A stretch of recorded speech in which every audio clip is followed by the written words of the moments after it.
Olá, boa tarde ou bom dia a todos, saudando todos os participantes dessa mesa, todos os participantes do encontro. É um prazer poder participar de mais uma edição do Congresso Anual da ANPAP. O meu trabalho intitula-se A Pintura de Moacir Cardoso, entre blocos de narrativa de cor.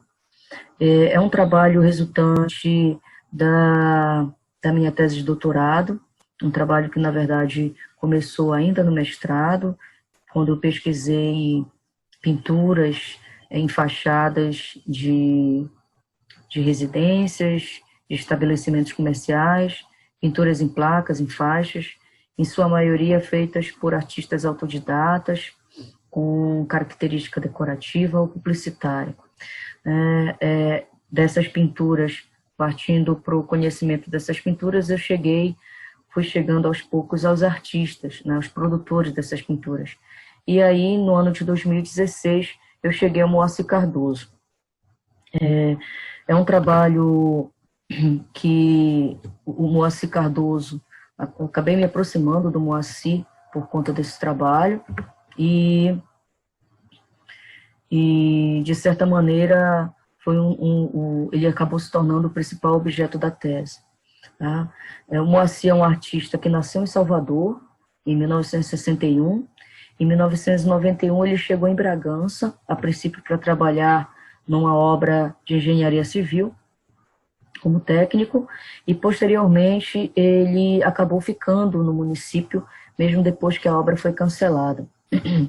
É um artista muito versátil, muito conhecido atualmente, talvez o artista de mais renome e mais reconhecimento dentro do cenário das artes plásticas em Bragança, no estado do Pará, e que aos poucos criou uma maneira de construção de um trabalho autoral dentro da pintura. Ele não queria pintar só paisagens, como os outros artistas, ou não queria pintar só temas voltados,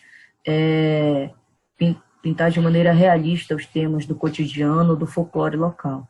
Então ele sai em busca de um tipo de pintura mais autoral.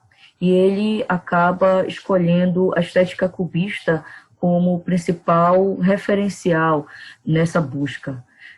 Primeiramente, ele cita 3 artistas, né, que são dos estudos que ele iniciou ainda em Salvador, o Edmundo Simas, o Juarez Paraíso e o Caribé. Quando eu mostrar a pintura dele, todos vão perceber que existe uma mistura desses 3 artistas no trabalho dele.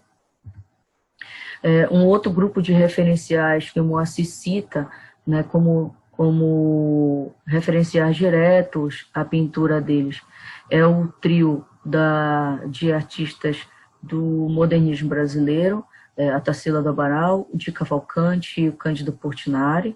Então, esses 3 acabam também se agrupando ao outro grupo de 3 artistas para gerar a visualidade que ele começa a desenvolver nas pinturas dele, para ele criar o que ele chama do estilo que ele mais gosta de fazer. Ele é um artista muito versátil, muito rápido, que pinta qualquer tema, de qualquer coisa que encomendarem, mas o que ele gosta mais, declaradamente, é o estilo que ele reconhece como seu, né, que ele tem como um estilo cubista. Essa primeira pintura é uma pintura onde ele representa um mito do município de Bragança, que é o Ataíde. O Ataíde é uma figura mitológica que é citada pela maioria dos autores como gigantesca, peluda, né? Alguns o citam como um olho na testa, outros com uma boca na altura do abdômen, como o nosso mapinguari também. Mas o que mais chama a atenção na representação do Ataíde, principalmente na representação do Moacir, que é um dos únicos pintores do município que pinta esse mito, é o tamanho gigante do pênis dele. Então, é uma criatura com um pênis tão grande que chega a tocar o chão ou enroscar-se no pescoço, que é como ele mais gosta de representar. Então, nessa pintura, o Ataíde segura o pênis como se fosse um cabo de força, né? Ele é uma criatura citada na mitologia bragantina como o defensor do mangue. Então, ele acaba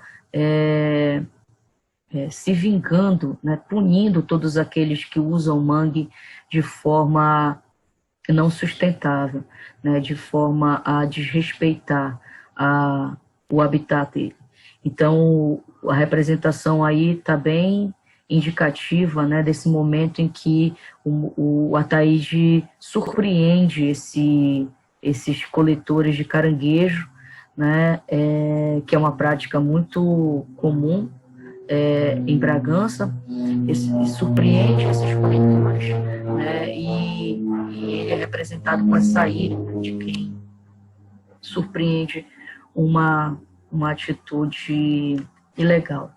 Então, dá para perceber aí pela visualidade da pintura, todos esses referenciais que eu citei anteriormente, e o que o Moacir chama de pintura cubista, da sua pintura cubista, do seu cubismo. Ele cria esses fragmentos, esses blocos de cor, esses pedaços de cor, onde ele, em alguns momentos, chega a preservar a figura, as figuras que ele tem como protagonistas, e outras ele dilui entre o fundo e a visualidade formal dessa figura, né, criando espaços, né, tonalidades diferentes de cores, diferentes cores ou da mesma cor. Né. No outro trabalho, o Moacir expõe o indígena, né, que é muito comum na região. A Bragança foi uma região habitada por índios da tribo Tupinambá, antes da chegada dos franceses, e aí ele indica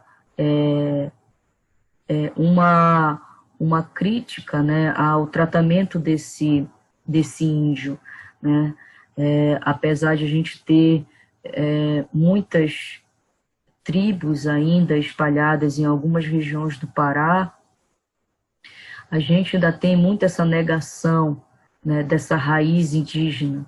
Então, ele termina por apresentar esses 3 personagens indígenas, né, em posição de defesa, em posição de ataque, em posição de alerta, e cruzando com a figura desses animais, né, apresentando também um cenário colorido, fragmentado, né, onde as figuras se misturam, as figuras dos animais, no caso, se misturam às figuras das árvores, as figuras dos próprios personagens humanos. E assim, os referenciais aparecem diretamente referendados nessas pinturas, né? E foi assim que o Moacir acabou construindo toda a trajetória artística dele no município, né? Para finalizar, com uma frase, não, uma fala dele sobre essa última pintura que eu coloquei aí. Eu pintei esse porque percebo muitas vezes de respeito que o paraense tem pelo índio, a falta de conhecimento sobre o índio e o uso. Eu estou aqui no Ver-o-Peso, estou vendendo a tanga do índio, a flecha do índio, o arco do índio, estou vendendo tudo do índio, mas eu não gosto do índio. Eu não gosto de ser chamado de índio. Quando me chamam de índio, eu me ofendo. Então, esse trabalho é para mostrar a força do índio, o seu poder, a sua harmonia com o animal, com a flora, com a fauna, entende? Mostrar a sua religiosidade, Oxóssi, com sua garra e sua força, né? Mostrar a harmonia que existe entre o animal selvagem e o índio, a beleza que o índio é para o paraense, parar com esse preconceito. Então tem que parar com esse pensamento, tem que mudar com esse raciocínio vulgar, pelo amor ao índio, porque eu gosto do meu índio, eu admiro o meu índio, eu tenho o meu índio, ele é da Bahia, mas eu tenho o meu índio, por isso eu quis fazer do meu jeito, do meu estilo. São diversas fontes que eu trago na lembrança, que vivi na minha infância e algumas representam na pintura. Então, a pintura que ele construiu foi uma pintura cheia de memória, cheia de lembranças, cheia de todo o cruzamento desses repertórios que ele traz da Bahia, do Pará, né? Então, é um tipo de pintura que se destaca no cenário local e no cenário regional como um todo. É um artista que está ganhando cada vez mais notoriedade dentro do cenário das artes plásticas em Bragança e também no Pará. E deixo aí os outros debates aí para o momento das discussões, tá bom? Foi um prazer, muito obrigada a todos, é isso.